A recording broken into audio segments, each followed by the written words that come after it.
Una vez más, la Fundación Excelencia nos convoca a una nueva edición de esta segunda temporada del ciclo Frente a Frente.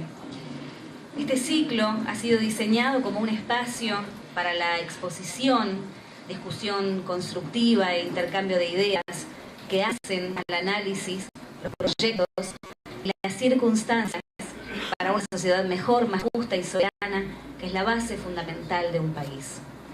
Este ciclo no sería posible sin la participación y la colaboración permanente y desinteresada de la Asociación del Personal Superior de Empresas de Energía, por lo que a través de su secretario general, el señor Carlos Minucci, queremos expresar nuestro sincero reconocimiento y agradecimiento por el acompañamiento en esta actividad que no hace más que volver a demostrar el compromiso de APSE para con el quehacer cultural.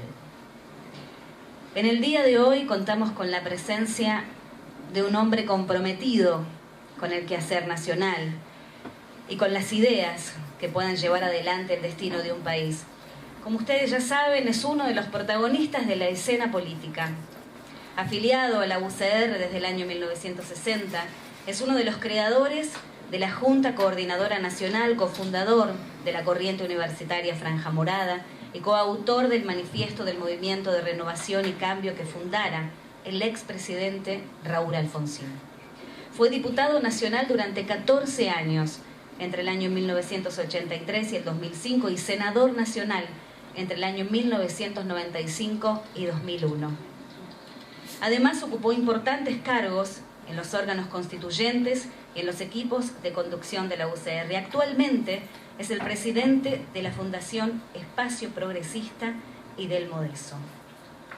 Siempre con una mirada aguda sobre la realidad, un análisis profundo de los hechos que han marcado nuestra historia y una mente privilegiada para proponer y realizar acciones que permitan una sociedad más libre, más justa y más soberana. Señoras, señores, recibamos con un fuerte aplauso a Leopoldo Morón.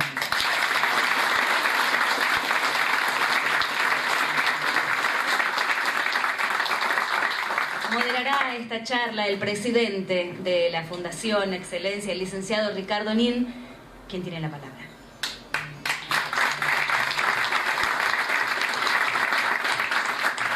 Gracias. Bueno, yo creo que está todo dicho. Y hoy pensaba, ¿qué puedo decir de Leopoldo Morón? Empecé a recordar esos discursos que él tenía en la Cámara de Diputados. Empecé a recordar al doctor Ricardo Alfonsín, demócrata que muchos comprendimos un poco más tarde. No entendíamos en el principio la magnitud de lo que fue este estadista. Y voy a decir una cosa sola. En la política, en la vida y en todo lo simbólico, tiene mucho que ver con la realidad. Y de lo simbólico yo vi algo el día que despedíamos a don Ricardo Alfonsín. Y bueno, don Raúl Alfonsín era despedido, y voy a decir lo que yo sentí. Había muchos políticos que iban tomados de los brazos, mostrándose, sacándose fotos y haciendo su propia publicidad. Y me impactó ver algo que dije, o que me clarificó quién era el señor que está acá al lado mío. Iba tomado de la cureña, era el único que acompañaba corriendo al lado de la cureña que llevaba al presidente, y ahí sentí algo de lo simbólico. Interpreté el siguiente mensaje: maestro, lo estoy acompañando porque yo sí que voy a seguir su legado. Y no cabe ninguna duda que don Leopoldo Morón está siguiendo ese legado, y creo que ese tercer movimiento histórico, para el cual no estábamos preparados todos, todavía no entendíamos, está cerca de concretarse. Y don Leopoldo Moró es una pieza clave para ese tercer movimiento histórico y para el radicalismo que quisimos nosotros, que queremos nosotros y del cual aprendimos, que es el radicalismo de don Raúl Alfonsín. Que Dios nos ilumine y que puedan volver esos ideales y que puedan volver esos hombres que tanto falta hacen para que la democracia tenga un equilibrio. Así que muchísimas gracias, está en su casa y bienvenido.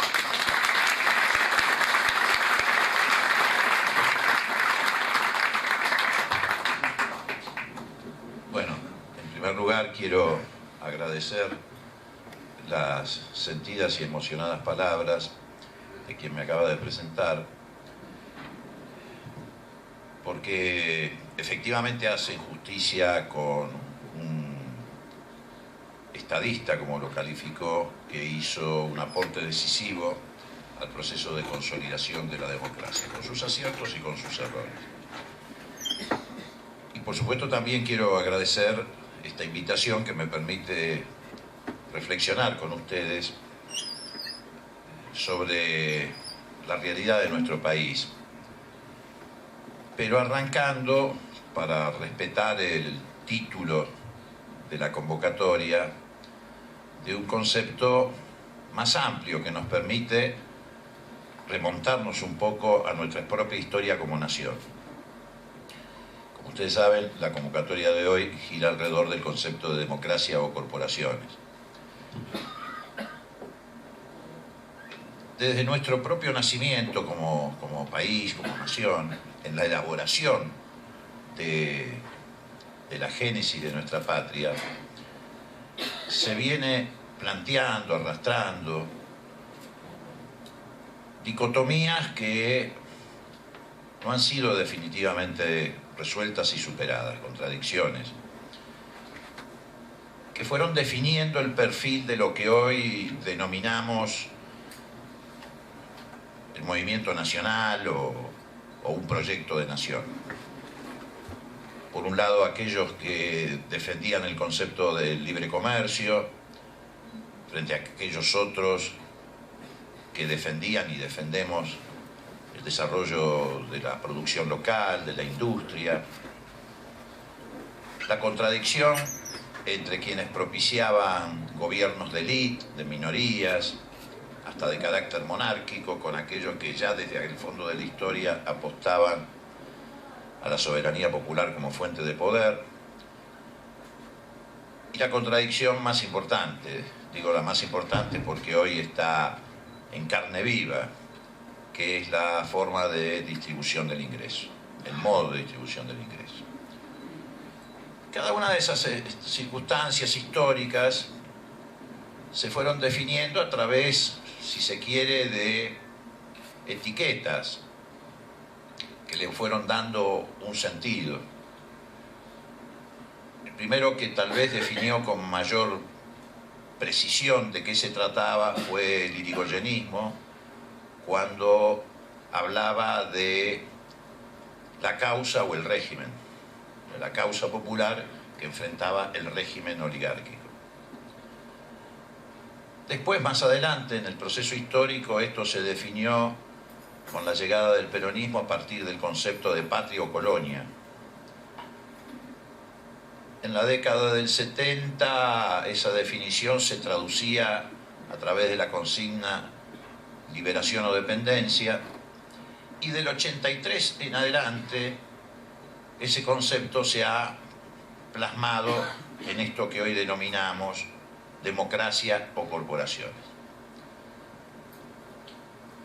También desde los sectores de la derecha, de los sectores conservadores, desde las oligarquías de aquella época hasta los grupos dominantes de hoy, han etiquetado esos procesos históricos en un sentido inverso. Se hablaba de los populares del Dorrego en un sentido despectivo, el populacho.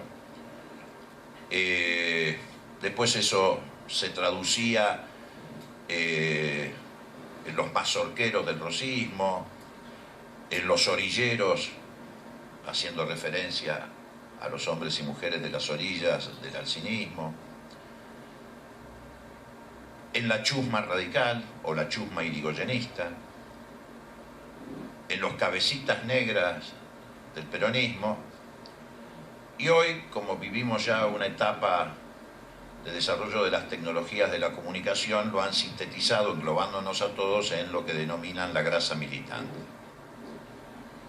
En ese sentido hemos evolucionado, digamos, porque ya no se refieren en particular a un movimiento político, sino a este inmenso espacio que se ha ido gestando a través del proceso histórico en la Argentina. Y así como efectivamente arribamos a esta etapa donde, a partir de 1983, la lucha popular puso mucho el acento en efectivamente tratar de terminar de imponer el ejercicio de la soberanía popular como fuente de poder.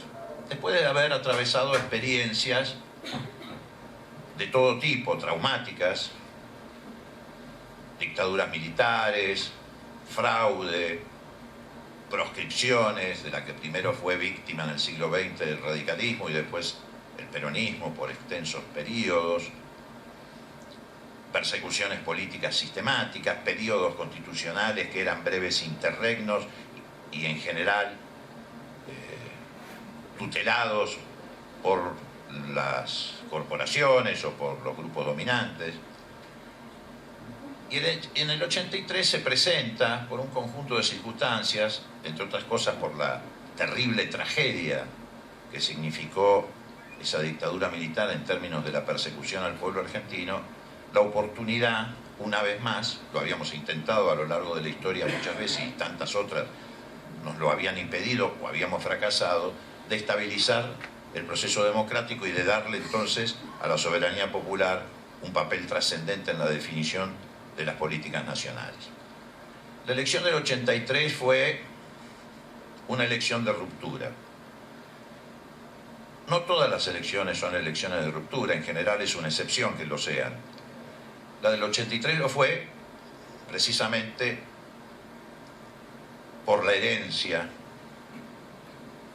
que heredamos. Ya en estos tiempos se habla mucho de la pesada herencia. Yo siempre recuerdo aquella pesada herencia que obviamente nada tiene que ver con la que hoy se menea. En realidad ya todos los argentinos sabemos que la de que hoy se menea nos está revelando que el problema no era la pesada herencia, sino los herederos, pero en aquellos casos sí era la pesada herencia. Alfonsín recibe un Estado organizado para matar a los ciudadanos, nada más y nada menos, y tiene que asumir la tarea de democratizar ese Estado. Del mismo modo que Néstor recibe, paradójicamente, una sociedad sin Estado, que había sido arrasado por las políticas neoliberales que hoy se pretenden reeditar en la Argentina. Y esa elección de ruptura impulsa un proceso inédito, con sus limitaciones, pero inédito, que desde los primeros pasos revela la voluntad de la sociedad argentina, administrada por decisión del pueblo por el alfonsinismo, de intentar darle a la democracia ese sentido profundo y permanente y extendido. Se tiene que llevar adelante en condiciones muy complejas, no solamente precisamente por lo que se había heredado, sino por el contexto en el que se desarrollaba. Una América Latina donde en general prevalecían precisamente las dictaduras militares, los regímenes autoritarios. En aquel momento estábamos muy lejos del Mercosur, de procesos de integración regional sólidos. Estados Unidos seguía ejercitando un papel activo en el marco de la seguridad nacional, que había sido la doctrina que había fundamentado los procesos golpistas en nuestro continente.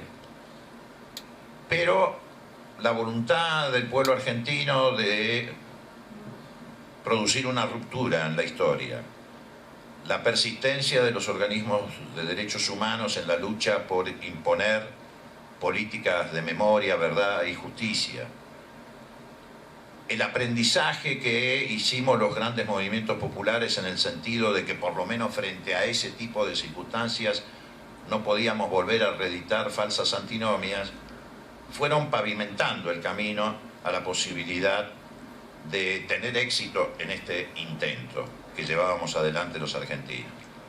Y así fue como se pudo llevar adelante una política en materia de derechos humanos que básicamente se expresó en el juicio a las juntas, en la modificación del Código de Justicia Militar, entre otras cosas para habilitar la posibilidad de que tribunales civiles pudieran juzgar a personal militar, en la creación de la CONADEP, que jugó un papel fundamental precisamente en lo que tenía que ver con la memoria, la verdad y la justicia. Hasta el día de hoy es fuente de muchos de los juicios que se llevan a la práctica en materia de violación de derechos humanos.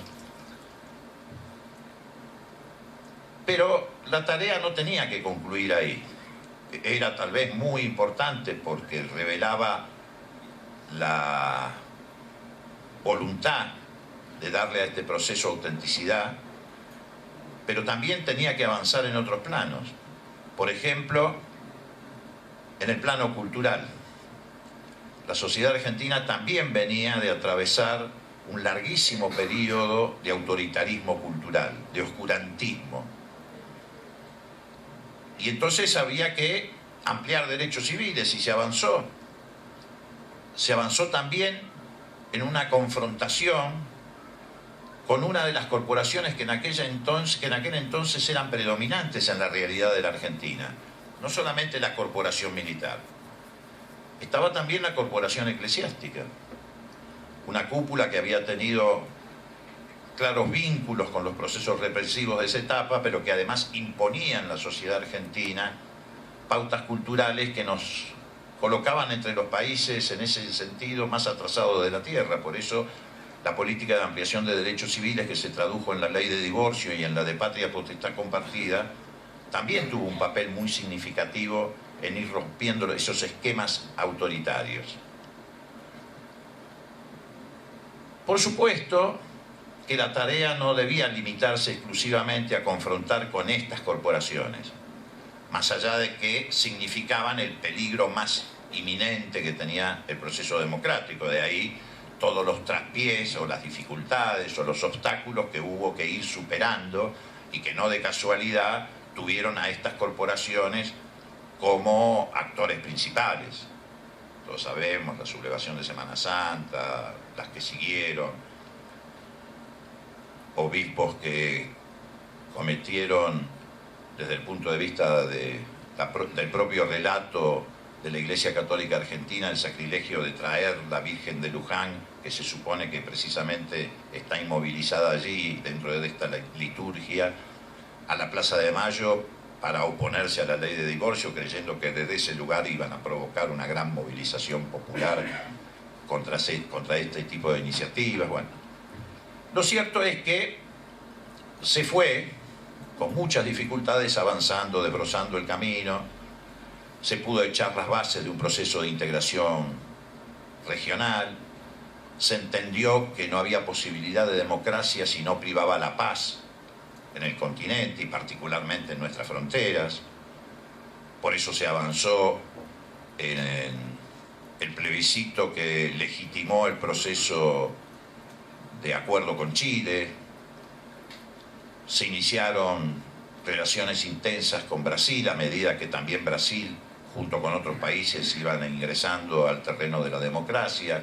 Ese fue un paso importante en el proceso del Mercosur. Se desarmó la hipótesis de conflicto que en general, hasta que vino a ser sustituida por la doctrina de seguridad nacional, siempre había alimentado a las Fuerzas Armadas, que era precisamente una hipótesis de conflicto bélico con Brasil. Tampoco este camino estuvo exento de dificultades. Yo recuerdo que la dificultad más severa, más seria, de las tantas que se tenían, se nos plantea a miles de kilómetros de la frontera argentina, cuando la administración de Estados Unidos, después del triunfo del sandinismo, prepara el terreno para una invasión militar a Nicaragua. Mucha gente hoy se preguntará qué importancia tenía la posibilidad de una intervención militar en Nicaragua a tanta distancia de la Argentina. La verdad que tenía un profundo significado y ponía en riesgo los procesos democráticos que recién daban sus primeros pasos en el marco de una debilidad que generaba riesgos, porque si efectivamente aquello se hubiera materializado en un contexto tan complejo y tan inestable, hubiéramos vuelto a tener en el continente restablecido el principio de o mejor dicho, la doctrina de la seguridad nacional, lo que hubiera tumbado muchas democracias que todavía no habían podido consolidarse. Por eso el gobierno de Alfonsín puso mucho énfasis en apuntalar lo que se denominó el Grupo Contadora, que precisamente se gestó para interponerse en la decisión de Estados Unidos de llevar adelante esta invasión, una invasión que estaba al borde de producirse. Habían levantado un ejército de contras en Honduras, después de una votación fracasada en el Congreso norteamericano, una segunda votación le dio a Reagan los fondos y los recursos para financiar esa invasión. Y si eso se hubiera concretado, teniendo en cuenta el contexto de Centroamérica de guerras civiles trágicas, tan trágicas o más que las que tocó atravesar en Argentina, que en ese momento se desarrollaban en Guatemala, en El Salvador, probablemente esto hubiera sido la mecha que incendiara a toda una región, generando una especie de pequeño Vietnam en todo Centroamérica, porque obviamente el pueblo de Nicaragua iba a resistir esa invasión norteamericana y esto iba a generar una situación de este tipo. Y ahí íbamos a enfrentar las pocas democracias que habían renacido, el dilema de tener que tomar un partido, cosa que Alfonsín hace en aquello que ustedes todavía recordarán, que fue aquel discurso que pronunció precisamente en los jardines de la Casa Blanca en la cara de Reagan, cuando llega y tira el discurso que llevaba por escrito, el protocolar, y entre otras cosas le dice a Reagan que las democracias de América Latina no van a tolerar una intervención militar en Nicaragua. Bueno, todo eso, ese complejo de políticas y decisiones, apuntaba a consolidar el proceso democrático precisamente alejando el peligro que significaban las corporaciones para estabilizar la democracia.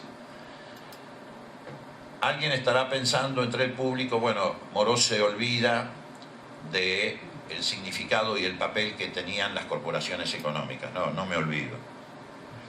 Y no solamente no me olvido, sino que asumo que para nosotros fue una tarea inconclusa. Tal vez porque no estábamos en condiciones de desarrollar una batalla simultáneamente en todos los frentes, tal vez porque teníamos un condicionamiento que tampoco pudimos superar, que era el de la herencia de una deuda externa descomunal, que no solamente agobiaba a la Argentina, sino a toda América Latina. Fue la década perdida en América Latina precisamente por el peso de la deuda. No era tan fácil en aquel momento histórico emular las políticas que después se llevaron adelante desde el 2003 en materia de desendeudamiento, de confrontación con los organismos internacionales de crédito. No lo digo a tono de justificación, sino simplemente poniendo sobre la mesa las dificultades que eso implicaba. Yo recuerdo que hicimos un intento de crear lo que se denominó un club de deudores,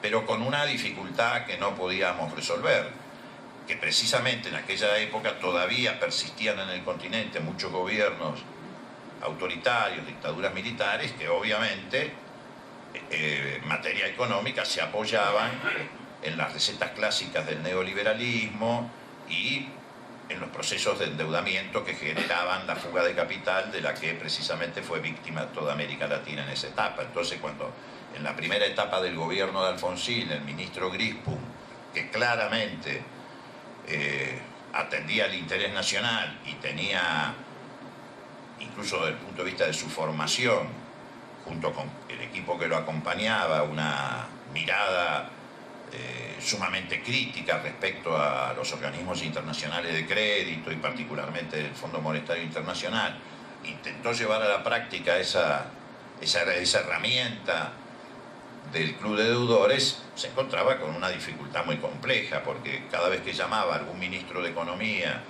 para interesarlo en sumarse a una iniciativa de ese tipo, obviamente el tipo, cuando cortaba la comunicación con Grispum, llamaba a Washington y le decía: mirá, acá llamó un loco que está proponiendo que hagamos un club de deudores para sentarnos a negociar la deuda externa con ustedes o con...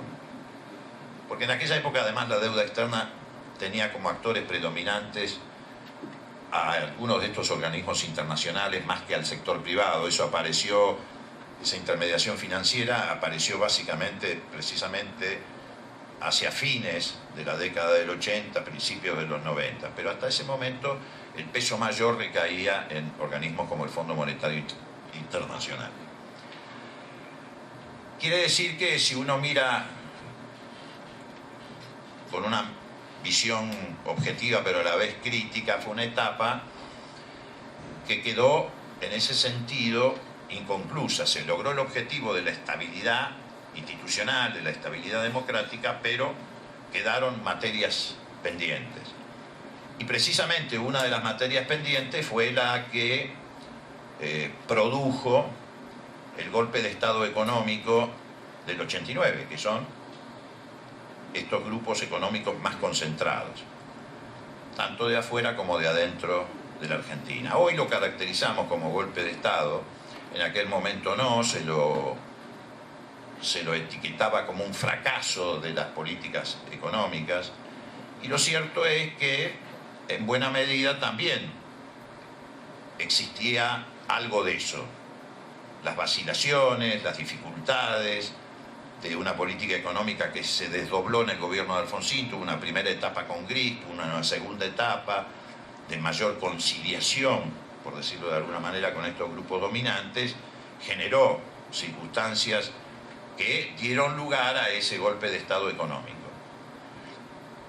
Golpe de Estado económico que, bueno, abrió el camino al proceso que ya todos conocemos en la década del 90, de privatizaciones indiscriminadas, de liquidación del activo social de la Argentina que habíamos construido con las empresas del sector público a lo largo de muchos años, fundamentalmente con el aporte del peronismo, aunque ya se había arrancado en la época de las primeras gestiones radicales con la creación de YPF y otros instrumentos de esa naturaleza.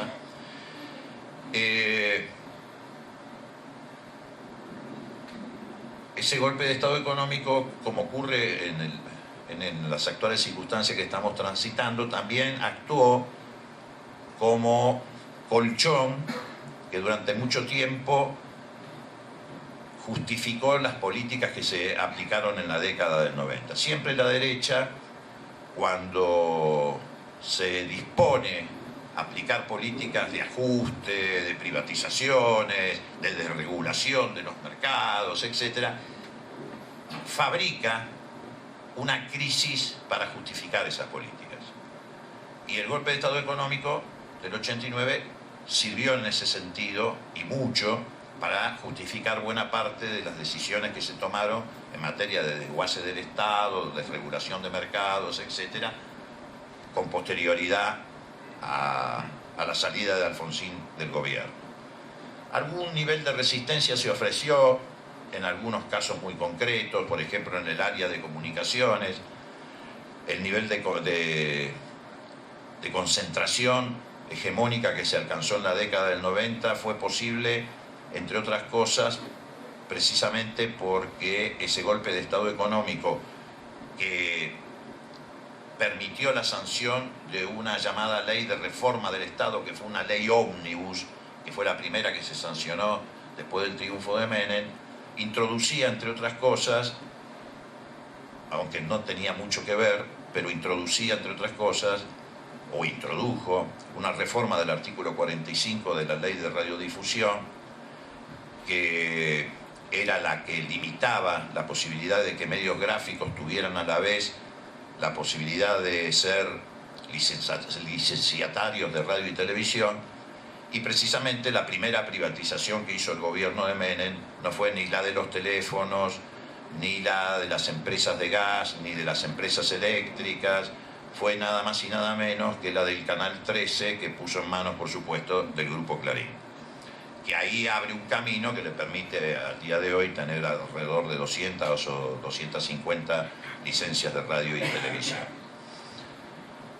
También esa ley de reforma del Estado fue el instrumento que permitió los procesos salvajes de privatización, pero digo, esto viene a cuento en términos simbólicos de cómo se fue empezando a configurar en esa etapa los procesos de concentración. Alfonsín deja el poder sin habilitar esos procesos, tampoco modifica las relaciones de poder, pero resiste esas posibilidades de concentración, de privatización, que fueron rápidamente puestas en ejecución apenas se produce el triunfo del menemismo. Toda la etapa posterior la conocemos, la hemos sufrido, la hemos vivido los argentinos, así que voy a pegar un salto histórico y voy a tratar de llegar a otra elección de ruptura, que fue la del 2003. En este caso fue, como algunos sostienen, una anomalía histórica, más que una decisión colectiva de producir una modificación profunda de esa estructura. De todas maneras, no dejó de ser una elección de ruptura. La del 83 lo fue por decisión del conjunto de la sociedad. Esta lo fue por lo que se denomina la anomalía histórica, y la anomalía histórica fue el triunfo del kirchnerismo. Triunfa un candidato, ni siquiera se puede decir que era una fuerza política orgánica, tal vez ni siquiera una corriente interna significativa del propio peronismo, que en el ejercicio de la función pone en marcha un proceso de ruptura. En este caso no, como le tocó a Alfonsín, con una dictadura militar o una sociedad autoritaria, sino de ruptura con el modelo neoliberal que había llevado a la crisis que dio origen a ese proceso electoral.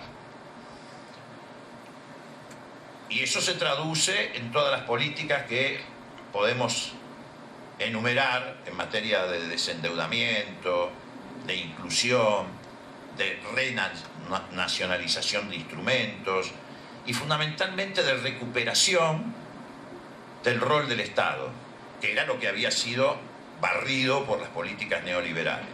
Se recupera la posibilidad de manejar la política cambiaria, la política fiscal, la política monetaria. Todo eso había sido cedido al mercado, a punto tal de que en la crisis del 2001 hasta se llegó a cuestionar ya no solo al gobierno democrático en términos institucionales, tuvimos 4 o 5 presidentes en no sé cuántos días, sino la propia existencia del Estado Nacional. Yo recuerdo que la crisis institucional vino acompañada con una fuerte ofensiva para dolarizar la economía argentina en el 2001. Y se llegó a hablar de la posibilidad de que, cosa que después se repitió muchos años después en Grecia, de la posibilidad de que un grupo de tecnócratas designado por organismos internacionales hiciera cargo de la administración de la Argentina. Se hablaba de que alguna provincia estaba imaginando la posibilidad de salirse del pacto federal. Hoy hemos naturalizado, hasta aquí porque ahora nos volvemos a enfrentar a una situación bastante parecida en perspectiva, pero habíamos naturalizado la idea de que el Estado estaba reconstruido, pero hay que recordar las circunstancias que nos tocó vivir en ese momento, porque eso nos da una medida de la enorme magnitud que tuvo la tarea de salir de esa crisis, de esa situación de anarquía y volver a reconstruir el Estado, y además un Estado que fue capaz de dar satisfacción a las necesidades de los sectores más vulnerables de nuestra sociedad. Por eso para nosotros, como se decía recién en la presentación, que nos consideramos dentro del concepto del radicalismo popular, definiendo esto como una identidad política, nacional, popular y democrática, no ha sido muy difícil encontrar profundas coincidencias entre el alfonsinismo y el kirchnerismo, más allá de las etapas históricas que le tocó vivir a cada uno, más allá de las posibilidades y el alcance que pudieron tener esas políticas en esos marcos históricos, más allá de errores, más allá de limitaciones. En lo sustantivo hay claramente parentescos muy profundos. En materia, por ejemplo, de ampliación de derechos civiles, hablábamos de la ley de divorcio y patria potestad compartida de Alfonsín. Bueno, se emparenta con la ley de matrimonio igualitario y la ley de identidad de género del kirchnerismo. En materia de política de derechos humanos, si hacemos un análisis objetivo de las limitaciones de una y otra etapa, es evidente que hay un profundo parentesco. Se abrió el camino con los juicios a las juntas, etcétera, no voy a volver a repetirlo, y se amplió del 2003 en adelante esos procesos hacia los genocidas que habían estado exceptuados en la etapa de la ley de obediencia debida, en la ley de punto final, se extendieron, se ampliaron incluso con el objetivo y la meta puesta también en juzgar a los que son cómplices civiles de aquella dictadura militar.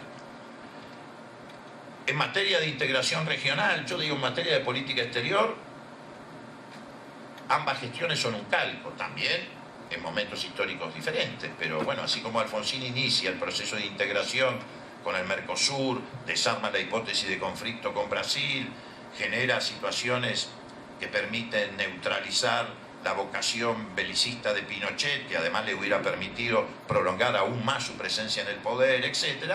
Bueno, vienen Néstor y Cristina y eso se extiende en una primera etapa al UNASUR, en una segunda etapa a la CELAC. El proceso de integración toma vigor en toda América Latina, también las condiciones objetivas eran más favorables en ese sentido, pero el rumbo era el mismo. Esto que yo mencionaba recién en términos simbólicos del discurso de Alfonsín en la cara de Reagan diciendo que no íbamos a permitir intervenciones militares en el continente, si uno quiere hacer un juego de símbolos, lo puede asociar a lo mismo que hizo Néstor en Mar del Plata cuando le dice a Bush en la cara que no vamos a ser esclavos en el Mercosur, esclavos en el ALCA de las políticas que pretende llevar adelante Estados Unidos para imponer ventajas a sus industrias y colocar los excedentes en nuestros mercados. Entonces no es tan difícil, pero además hay otra cosa que me parece que contribuye a esta realidad que hoy vivimos los argentinos. No me refiero a la gestión de este gobierno, sino a esta realidad política. Estos 30, 32 años, 33 años de democracia nos permitieron hacer un aprendizaje, precisamente porque nunca habíamos tenido la oportunidad de un periodo tan extenso de estabilidad democrática. Y entonces siempre estábamos avanzando, retrocediendo, metidos en el túnel del oscurantismo, las persecuciones, etc. Y ahora hemos podido, como sociedad, como pueblo, en este proceso de 34 años de democracia, descubrir con más claridad cómo se mueven las relaciones de poder en la Argentina. Y eso nos llevó a la conclusión de que para cambiar esas relaciones de poder en favor de las mayorías nacionales, teníamos que dejar atrás antinomias y teníamos que empezar a encontrarnos quienes pensábamos parecido en espacios comunes. Fue desapareciendo el bipartidismo, fue quedando atrás. Hoy Argentina y en general América Latina, con los matices propios de cada país, vive sistemas políticos que se apoyan mucho más en la idea del bifrentismo.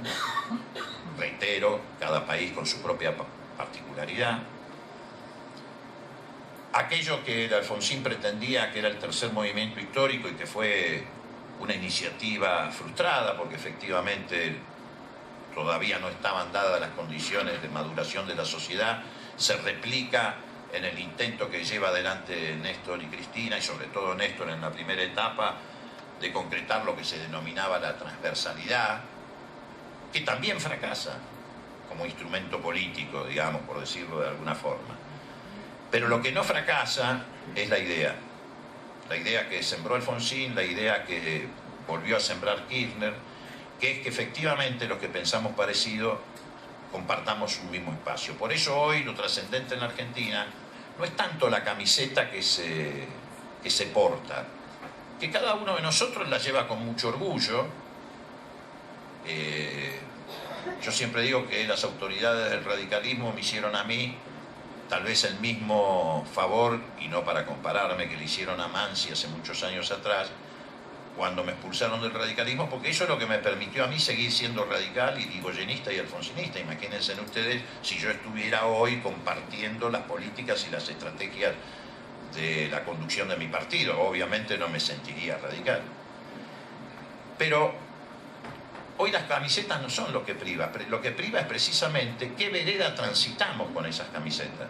Y hay solamente dos veredas, la de un proyecto nacional y popular y la de un proyecto conservador y neoliberal. Y así hemos ido confluyendo en esta confrontación con las corporaciones.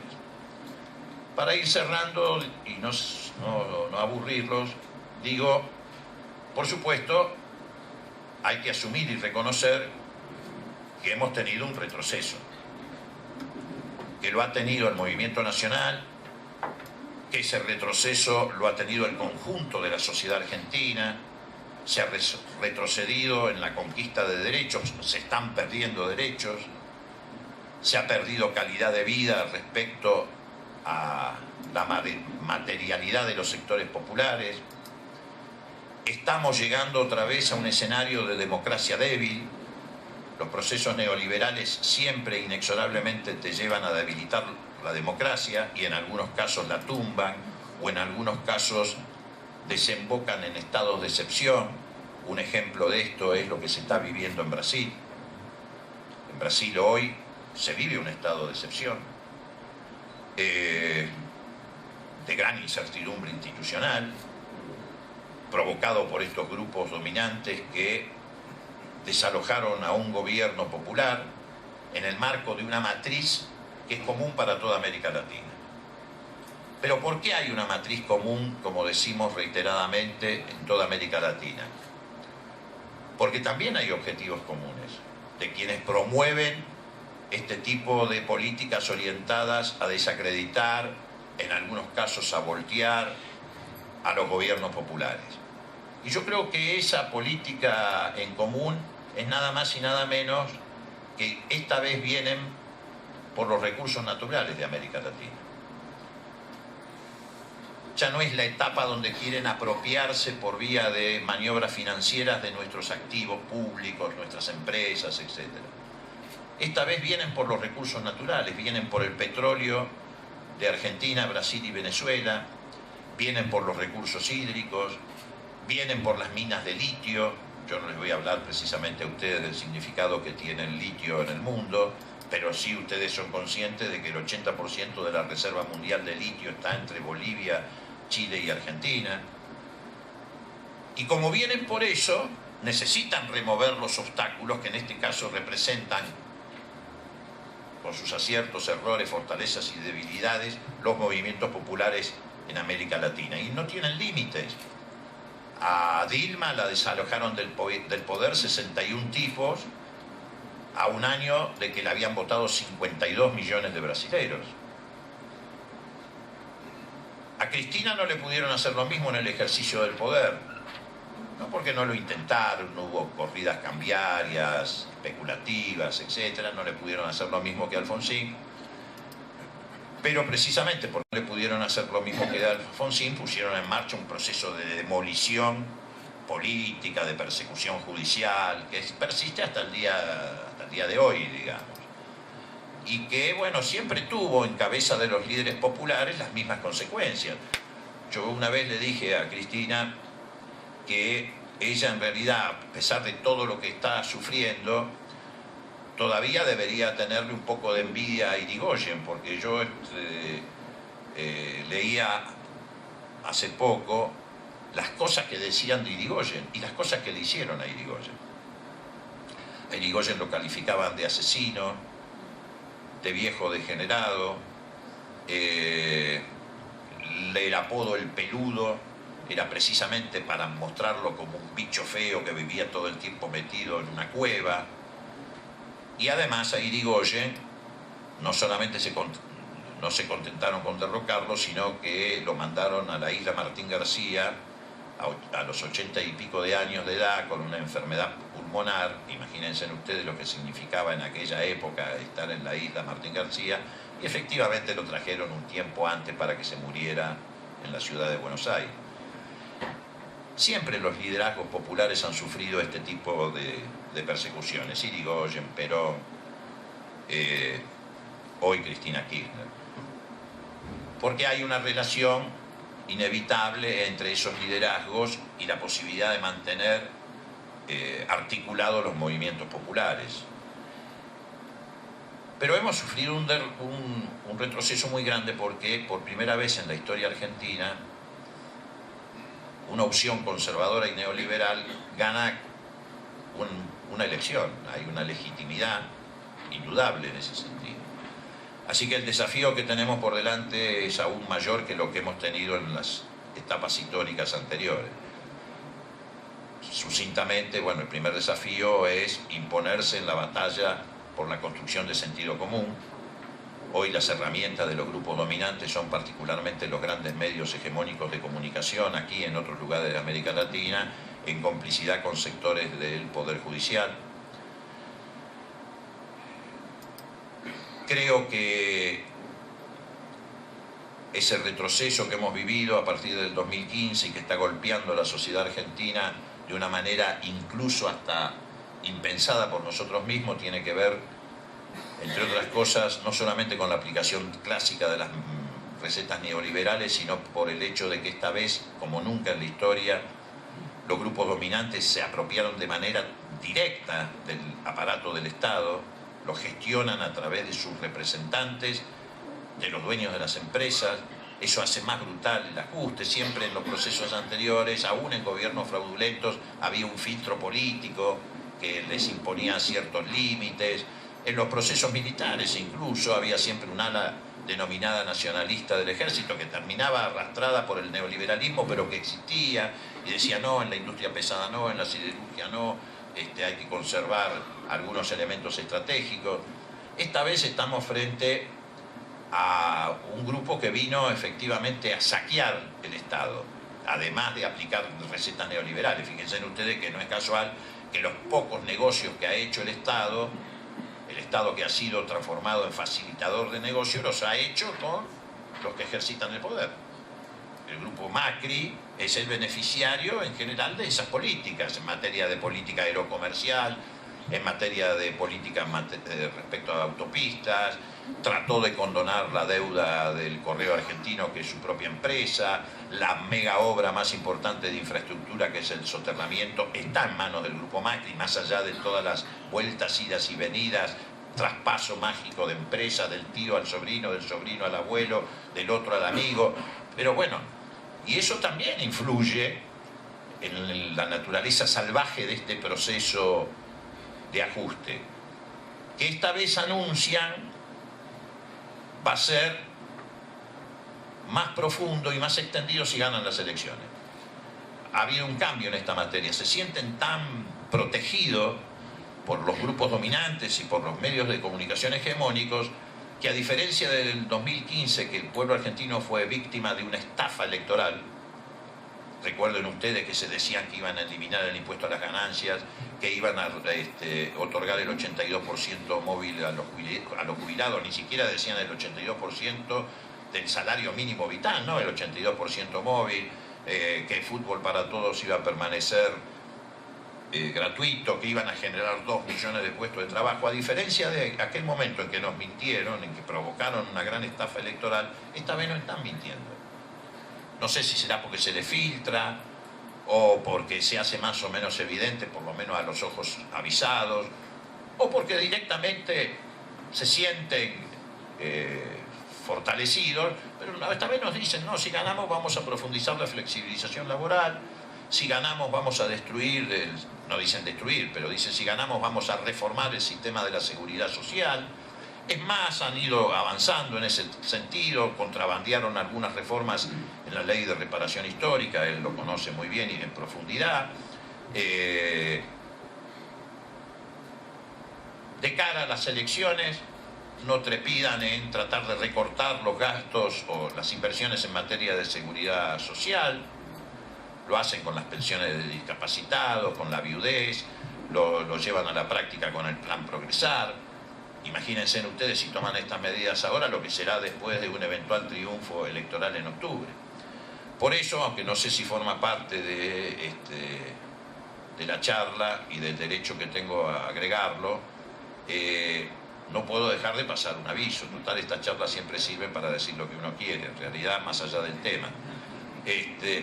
Si no enfrentamos esto desde la unidad de los argentinos, no desde la unidad de quienes estamos en el mismo campo, sino de la unidad de los argentinos, de la unidad de los ciudadanos, efectivamente se nos va a ir el futuro. Porque todas estas políticas que han puesto en crisis la industria, la producción, el consumo, el trabajo, la educación, la salud, están siendo además coronadas por un proceso de endeudamiento externo fenomenal, agobiante, por el volumen, casi 100.000 millones en 15 o 18 meses de gestión, por las características, el símbolo más impúdico es este endeudamiento a 100 años, por 2.700 millones de dólares tenemos que pagar 20.000 de intereses, 200 millones al año. 200 millones al año no pareciera una cifra tan significativa, pero lo es, porque además eso implica 100 años, donde estamos pagando por cada dólar que hemos tomado de préstamo 8 dólares. Estamos conviviendo con una bomba de tiempo descomunal como es la bicicleta financiera que se apoya en las LEVAC. Miren, si ya atravesamos de casualidad dos crisis que hubieran provocado un tembladeral. La primera de ellas fue cuando volvieron a renacer las denuncias de corrupción contra Temer y eso hizo temblar Brasil, ustedes recuerdan, se produjo un efecto contagio. 3 o 4 días después de un vencimiento de las LEVAC, que era de aproximadamente 200, 300.000 millones de pesos. Si esa noticia hubiera salido unos días antes, seguramente hubiéramos tenido un tembladeral. Y ahora tuvimos otro de mayor magnitud, del que también zafamos, que es cuando la Argentina no es calificada por el Morgan Stanley como mercado emergente. Estos tipos, que a veces uno piensa que son de una irresponsabilidad inconcebible, inflaron el globo, que produjo una burbuja financiera, diciendo de que íbamos a pasar de país de frontera a mercado emergente. Por supuesto, eso no ocurrió y el globo explotó. No hace mucho, era 10 días, 12 días, 15 días. Eso hizo caer las acciones en la bolsa de Argentina, hizo caer las acciones de empresas argentinas en la bolsa de Nueva York, pero además provocó una estampida del dólar que casi lo lleva de la noche a la mañana a 17 pesos. Que a su vez, bueno, esto es otra cuestión derivada, ha provocado en los últimos 10 días remarcaciones de precio, particularmente en alimentos. Si eso hubiera ocurrido 2 o 3 días antes del último vencimiento de 500.000 millones de pesos de las LEVAC, del que dicho sea de paso el 20% no se renovó, si esa noticia que impactó de esa manera hubiera ocurrido unos días antes y no se renovaba en lugar del 20, el 40 o el 50%, hoy estaríamos en otra Argentina. Porque también estos gobiernos neoliberales generan situaciones de vulnerabilidad, hay sobradas experiencias históricas, con estos procesos de endeudamiento, de bicicleta financiera, además de paralizar la producción, porque obviamente si vos tenés la garantía de que el Estado argentino te va a dar 26% en dólares, o sea, mejor dicho, 2% mensual en dólares, que no lo recoges en ningún lugar del mundo, ¿para qué vas a invertir en actividades productivas si tenés un mínimo capital? Entonces es urgente que los argentinos reaccionemos y le pongamos efectivamente un límite antes que sea tarde. Eso no es una necesidad de Cristina Kirchner de ganar una elección, no es una necesidad para ninguno de nosotros que está en la lista de volver a ser o no diputado a la vejez viruela, es una necesidad que tiene la totalidad del pueblo argentino. Muchísimas gracias.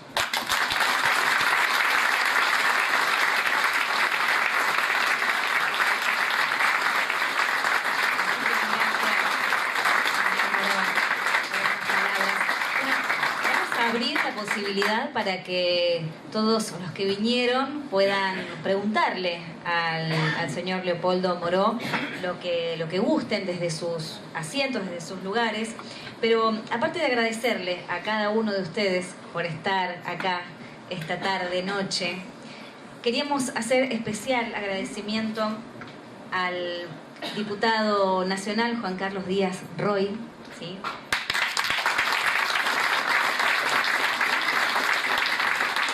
Al doctor José Fernández Baloni, que es el director académico del Instituto de Estudios Estratégicos y de Relaciones Internacionales. A Rubén Cavaletti, del Frente para la Victoria, PJ Avellaneda.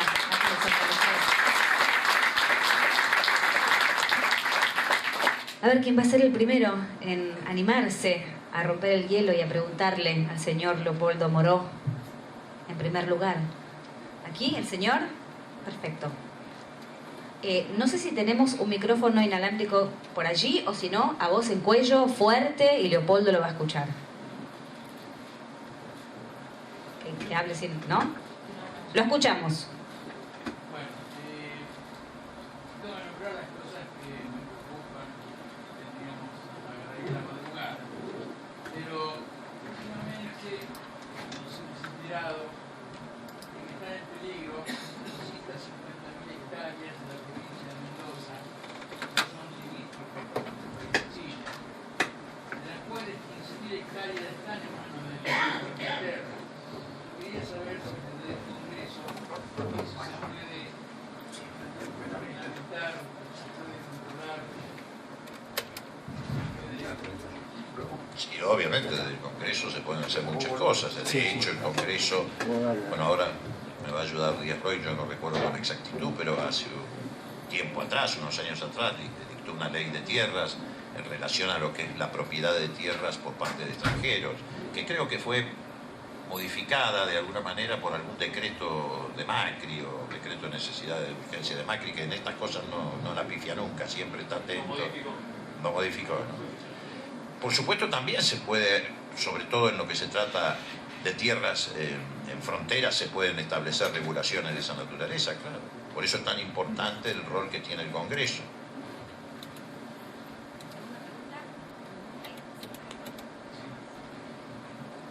La pérdida extraordinaria que tenemos sobre todos los derechos los argentinos. Fernando. Ante la pérdida extraordinaria de todos los derechos que estamos sufriendo los argentinos en esta vergonzosa etapa, digamos, de democracia, para ser un poco injusto, hay algo que es preocupante. La Constitución Nacional Argentina ha perdido toda valoración con respecto a los derechos de los argentinos. Yo pensaba, hace un tiempo, que era necesario hacer una reforma en los próximos años, porque el próximo gobierno no va a ser de estos tipos, va a ser del pueblo argentino. Pero escuchándolo a usted hoy, me surgió una pregunta que es mucho más profunda. Me parece que necesitamos una nueva Constitución.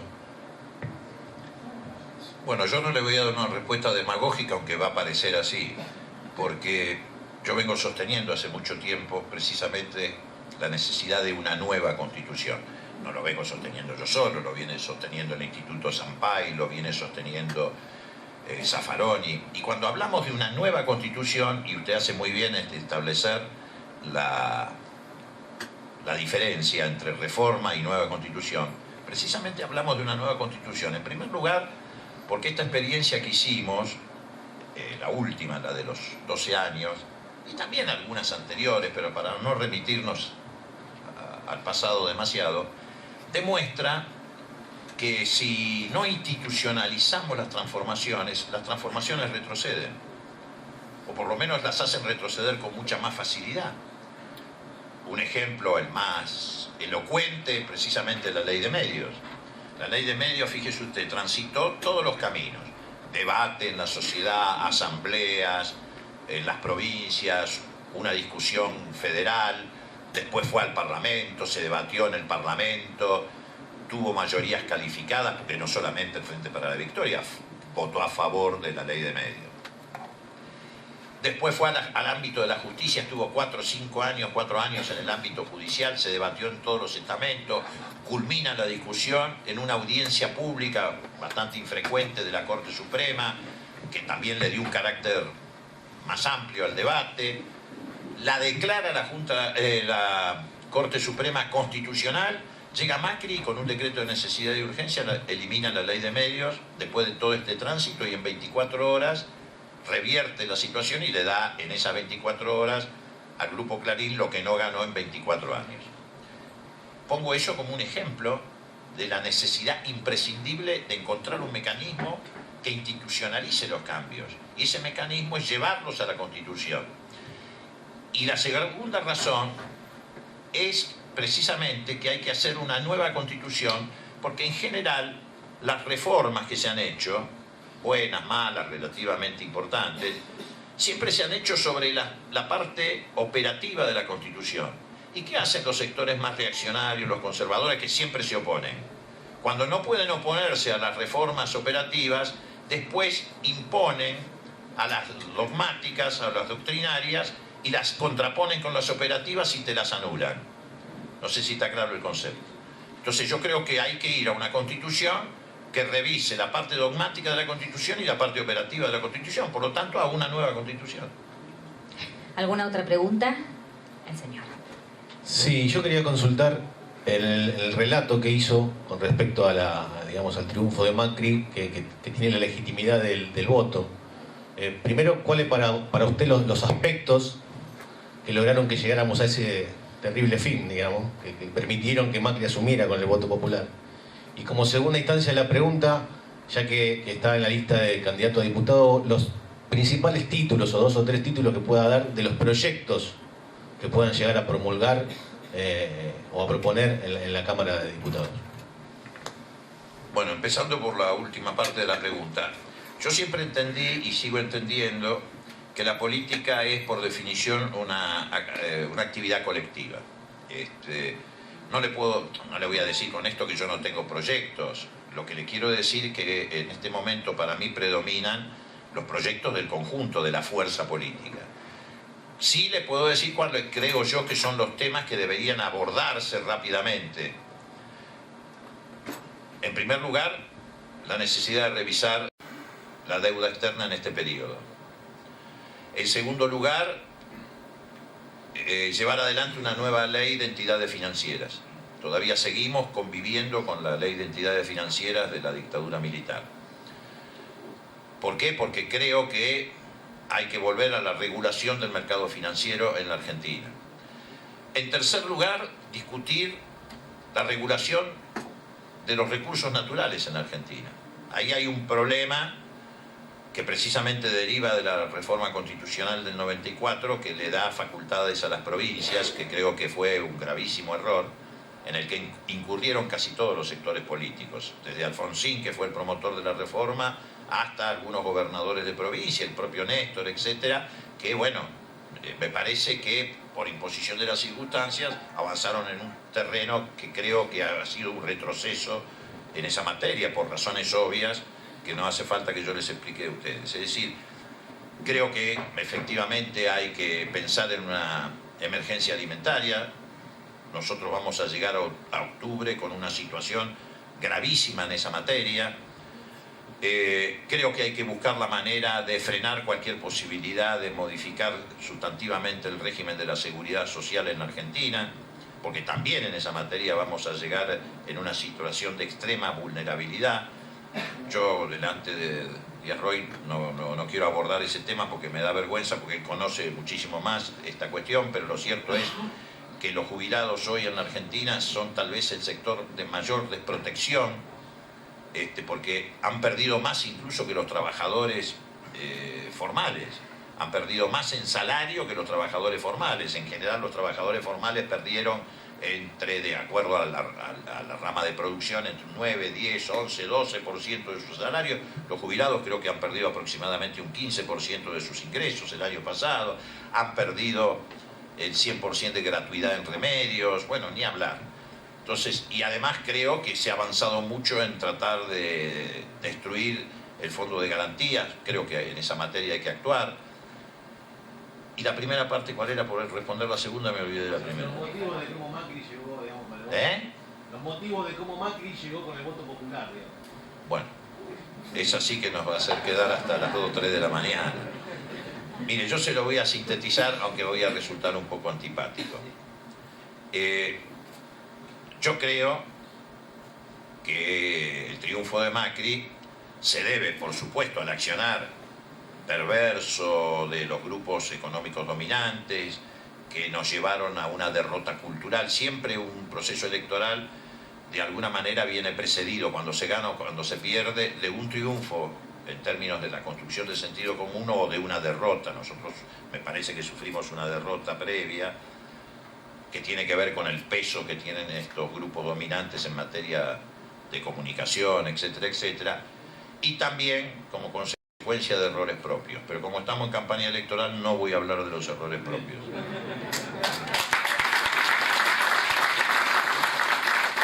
Señoras, señores, hemos tenido la oportunidad de escuchar a uno de los hombres protagonistas de los últimos 40 años de la historia argentina, que como ayer sigue trabajando y bregando por el mejoramiento del país. El aplauso ya se lo dimos.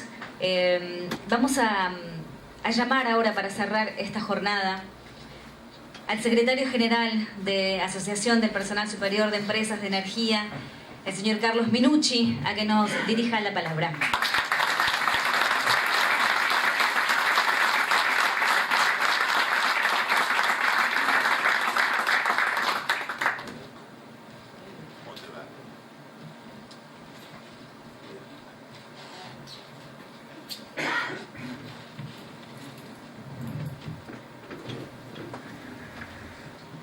Bueno, muy buenas tardes a todos.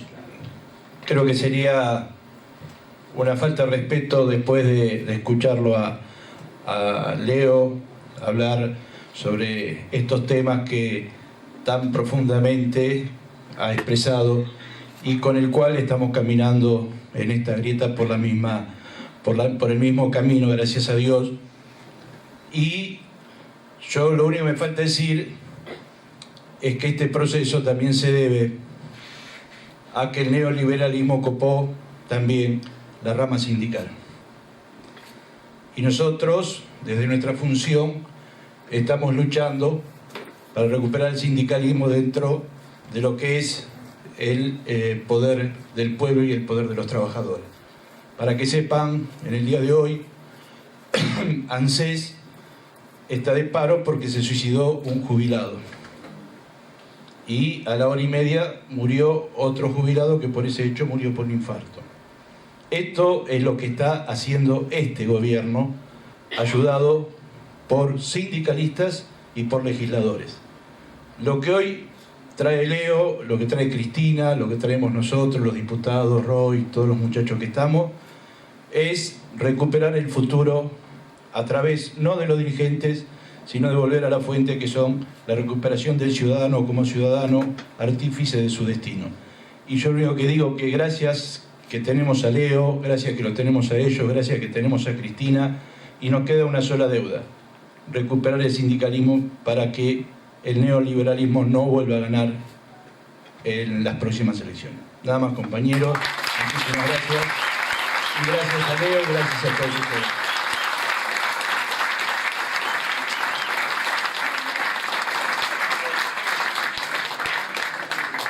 Aplauso enorme para ellos tres, para Ricardo Nin, para Leopoldo Moró, para el señor Carlos Minucci. A los asistentes también les agradecemos también su presencia, ya que sin la misma no tendría sentido esta iniciativa del ciclo Frente a Frente. Antes que se vayan, los queremos invitar al próximo ciclo Frente a Frente. Es el 17 de agosto y les cuento quiénes van a estar.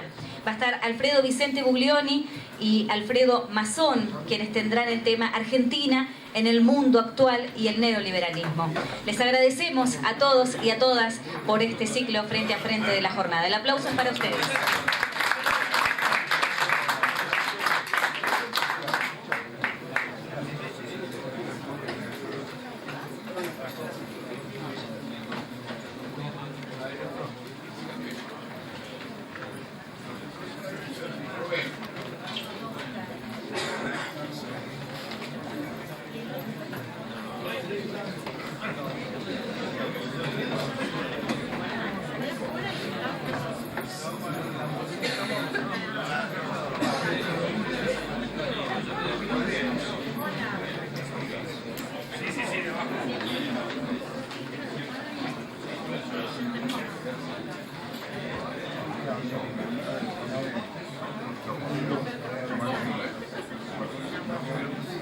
Gaby, te encargo eso.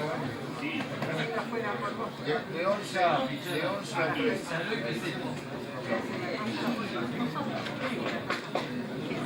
Es una...